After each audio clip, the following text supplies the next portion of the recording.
एक सुनार को दुकान लगाए हुए 25 साल हो गए थे। दिन गुजरने के साथ साथ ये अब काफ़ी बुरा हो चुका था। इसने कभी किसी का बुरा नहीं चाहा और सारी ज़िंदगी रिज़्क़ हलाल से अपनी दुकान चलाता रहा। इसकी बीवी इस दुनिया से जा चुकी थी। इसका इकलौता बेटा था। इसने बेटे को माँ और बाप दोनों बनकर पाला। इसका बेटा काफ़ी सीधा साधा था। इसने एक बार बेटे को बुलाया और कहा कि बेटा, तुम अब काफ़ी बड़े हो चुके हो, अब इस काबिल बन चुके हो कि कोई भी काम कर सकते हो। मैं चाहता हूँ कि मैं तुम्हारी शादी कर दूँ और अब तुम खुद शादी के बाद दुकान भी संभालो। अब मेरी हड्डियों में इतनी ताकत नहीं रही कि मैं काम कर सकूँ। बेटे ने कहा कि जैसे आपकी मर्जी अबू जान। बाप ने बेटे के लिए एक अच्छा रिश्ता देखकर इसकी कुछ ही दिनों में शादी कर दी। शादी होने के बाद बाप ने बेटे से कहा कि अब तुम दुकान को भी खुद संभालो। अब ये दुकान पर रोजाना जाने लगा। इसको बाप ने सारी दुकानदारी समझा दी थी कि कौन सी चीज़ को कैसे बेचना है। इसकी दुकान पर गाहक आते और देखते कि इसके जेवरात पुरानी वैरायटी के हैं तो वो इसे कहने लगते कि हमें कोई नई वैरायटी के जेवरात दिखाओ, पर इसके पास ऐसे जेवरात मौजूद नहीं थे जो जदीद दौर के हों। फिर गाहक खाली हाथ वापस चले जाते। कुछ दिनों तक यही रूटीन रही। गाहक खाली हाथ वापस जाने लगे। एक रात ये घर आया तो इसने आकर बाप से कहा कि अब्बू जान, हमारे पास तो जितने भी जेवरात हैं वो पुरानी वैरायटी के हैं। गाहक इनको पसंद किए बगैर वापस चले जाते हैं। हमें चाहिए कि कोई नई वैरायटी के जेवरात में इजाफा करें ताकि गाहक मुतमईन होकर हमसे ख़रीद सकें। अब मुझे पैसों की ज़रूरत है ताकि मैं नए वैरायटी के जेवरात रख सकूं। तो बाप ने बेटे से कहा कि बेटा, मेरे पास जो भी जमा पूंजी है वो मैंने बुढ़ापे के लिए संभाल के रखी थी। चलो तुम वो ले जाओ और दुकान के अंदर नए जेवरात डाल दो ताकि दुकानदारी चल सके। फिर उसकी जितनी भी जमा पूंजी थी बेटे को दे दी। बेटा जाकर नई वैरायटी के जेवरात ले आया और आकर दुकान के अंदर रख दिए। कुछ दिनों में इसकी दुकान पहले से ज़्यादा चलने लगी और काफ़ी अच्छी आमदन होने लगी। अब दिन महीनों में गुजरते गए। इसकी दुकान अरूज पर थी। एक बंदा इसकी दुकान पर काफ़ी अरसे से नज़र रखे हुए था। वो सीधा इसके पास चला आया और आकर इसने जेवरात के मुतालिक पूछा और कहा कि मैं भी एक दुकान लगाना चाहता हूँ, इसलिए मुझे कोई तजर्बा नहीं है। क्या तुम मेरी मदद करोगे मुझे सिखाने में, ताकि मैं रोज़ी रोटी कमा सकूँ। लड़का सीधा साधा था। इसने हामी भर ली। अब ये बंदा रोज़ाना की बुनियाद पर इसकी दुकान पर आता और इसके साथ बैठा रहता। अब इस लड़के का इस पर भरोसा हो चुका था। एक बार लड़का दौड़ता हुआ आया और आकर इसने सुनार के बेटे से कहा, तुम्हारे बाप की तबीयत ख़राब हो चुकी है, वो तुम्हें बुला रहे हैं, इन्हें अस्पताल लेकर जाना है। ये खबर काफ़ी परेशानी वाली थी। इसे कुछ समझ नहीं आई। लड़के ने इस बंदे से कहा कि मेरी दुकान को तुम संभाल कर रखना, मैं कुछ ही देर बाद वापस आता हूँ। दुकान में तुम्हारे हवाले करके जा रहा हूँ। इस बंदे ने जवाब दिया, तुम सुकून से जाओ, मैं पूरी तरह से तुम्हारी दुकान का ख्याल रखूँगा। फिर ये दुकान से सीधा घर चला आया तो यहाँ पर आकर देखा कि इसके बाप की काफ़ी तबीयत ख़राब थी तो ये इसको अस्पताल ले गया। कुछ देर बाद डॉक्टर ने कहा, आप इनको घर ले जा सकते हैं। इसने बाप को घर छोड़ा और ख़ुद वापस दुकान पर आया तो यहाँ पर देखता है इसकी दुकान धर्म भरम हुई पड़ी है और वहाँ से सारा सोना गायब है। वो बंदा इसकी दुकान को लूट कर वहाँ से भाग गया था। ये काफ़ी परेशान हुआ और वहीं पर बेहोश हो गया। आसपास के बंदों ने आकर इसके ऊपर पानी डाला तो इसे होश आया।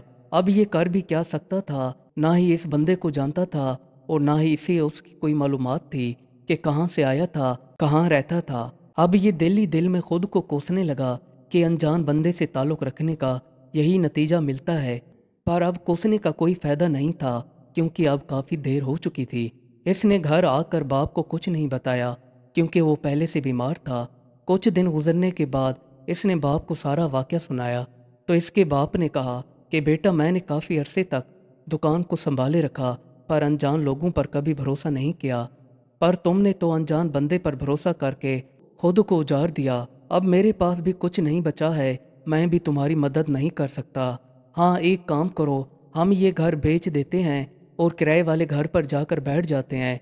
इससे जितना भी पैसा मिलेगा तुम दुकान के अंदर डाल देना ताकि हम जिंदगी की गाड़ी तो चला सकें। लड़के ने अपने घर के लिए गाहक देखना शुरू कर दिए। कुछ दिनों में इसको घर का एक अच्छा गाहक मिल गया तो इसने घर बेच दिया اور خود بیوی اور باپ کو لے کر کرائے والے گھر پر جا کر رہنے لگے۔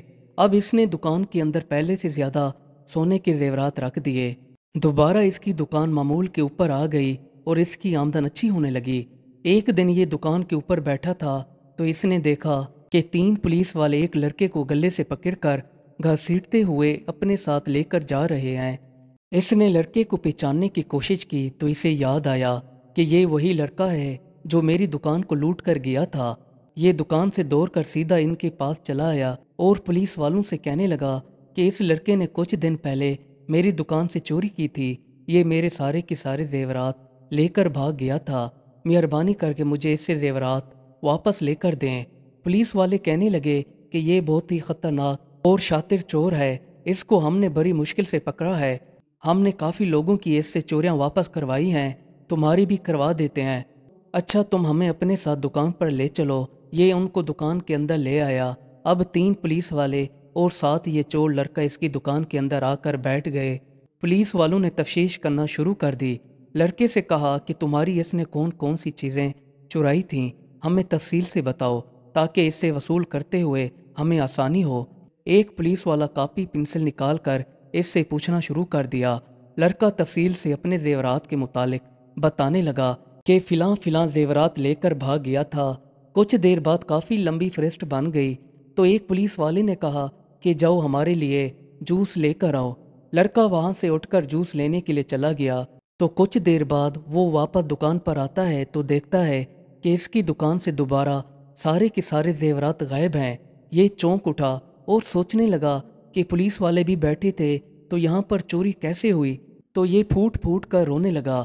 اس کے ساتھ ہی ایک بزرگ کی دکان تھی، جب اس نے رونے کی آواز سنی تو وہ اندر آ گیا۔ لڑکی نے بزرگ کو سارا واقعہ بتایا تو بزرگ کہنے لگا کہ بیٹا یہ چاروں کے چاروں چور ہی تھے۔ اب اس لڑکے نے سوچا کہ اس کو کیسے لوٹا جائے تو اس لیے انہوں نے پولیس کا بھیس بدل لیا اور اپنے ساتھیوں کو بھی ساتھ لے آیا اور تمہیں سمجھ نہیں لگی، اب وہ تمہیں لوٹ کر چلے گئے۔ لڑکا سر پکڑ کر بیٹھ گیا اور ان کے پیچھے بھاگتا رہا، پر وہ کافی دور نکل چکے تھے۔ اب یہ سیدھا گھر چلا آیا اور باپ کو سارا قصہ سنایا تو باپ نے کہا کہ بیٹا یہ دنیا ظالم ہے، یہ کسی کو کامیاب ہوتا ہوا نہیں دیکھ سکتی، اب تو ہمارے پاس کچھ بھی نہیں بچا اور نہ ہی اب میں تمہاری مدد کر سکتا ہوں، ہم تو اب خود ہی کرائے کے مکان پر بیٹھے ہیں جس کا ہمیں مہینے کا کرایہ بھی دینا ہوگا، پتہ نہیں اب ہم مہینے کا کرایہ کیسے دے پائیں گے، ورنہ کچھ ہی دنوں میں ہم سڑک پر آ جائیں گے۔ لڑکی نے کہا کہ ابو جان آپ فکر نہ کرو، میں ریڑھی لگا کر گھر کا گزارا کروں گا، جن لوگوں نے ہمیں لوٹا ہے وہ تو لوٹ کر چلے گئے، پر قیامت والے دن ان کو اللہ کے سامنے پیش ہونا ہے، یہ لوگ نہ ہی دنیا کے اور نہ ہی آخرت کے رہتے ہیں۔ لڑکا پھر ریڑھی کے اوپر پھل فروٹ لگا کر بیچنے لگا اور اس طرح اپنی زندگی کا گزارا کرنے لگا۔ مزید اچھی ویڈیوز دیکھنے کے لیے ہمارے چینل کو سبسکرائب کر لیں۔ شکریہ۔